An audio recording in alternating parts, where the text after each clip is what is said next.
విశాఖ నగరంలోని మాధవధారలో కొలువై ఉన్న మాధవస్వామి వేణుగోపాలస్వామి ఆలయాల్లో కళ్యాణ మహోత్సవాలు అంగరంగ వైభవంగా నిర్వహించారు. సింహాచలం అనుబంధ ఆలయాలుగా గుర్తింపు పొందిన ఈ ఆలయాల్లో ప్రతి ఏటా భీష్మ ఏకాదశి పర్వదినం రోజు కళ్యాణ మహోత్సవాలు నిర్వహించడం ఆనవాయితీగా వస్తుంది. ఈ నేపథ్యంలోనే సింహాచలం ఆలయానికి చెందిన అర్చక స్వాములు, సిబ్బంది ఆయా ఉత్సవాలను అంగరంగ వైభవంగా జరిపించారు.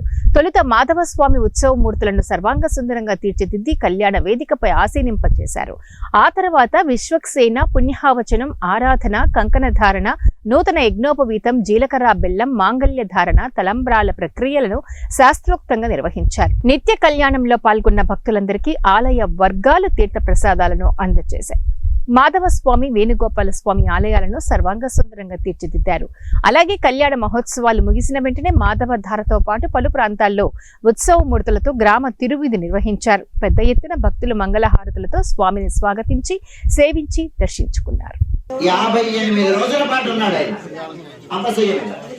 అంటే ఎంతటి వాడికైనా చివరి కాలంలో శారీరకమైనటువంటి అనుభవాన్ని, కర్మానుభవాన్ని అనుభవించి తీరాలి అనేటువంటి సందేశాన్ని ఆయన అనుభవించి చెప్పాడు. బాగా చెప్తూ ప్రాణం వదిలేసే సమయం ఆయనకు తెలిసిన ధర్మాన్ని ఉపదేశించాడు. ఆయన ధర్మరాజుకి ధర్మాన్ని ఉపదేశించాడు.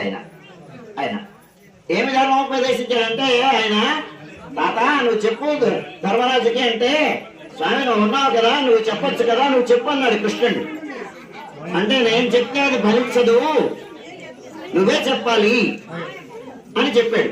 కిమేకం దైవతంలోకే కింవాప్యేకం పరాయణం స్తువంతః తం తమర్చంతః అని ప్రాప్తయో మానవాః శుభం. లోకంలో ఉండేటువంటి వాళ్ళందరూ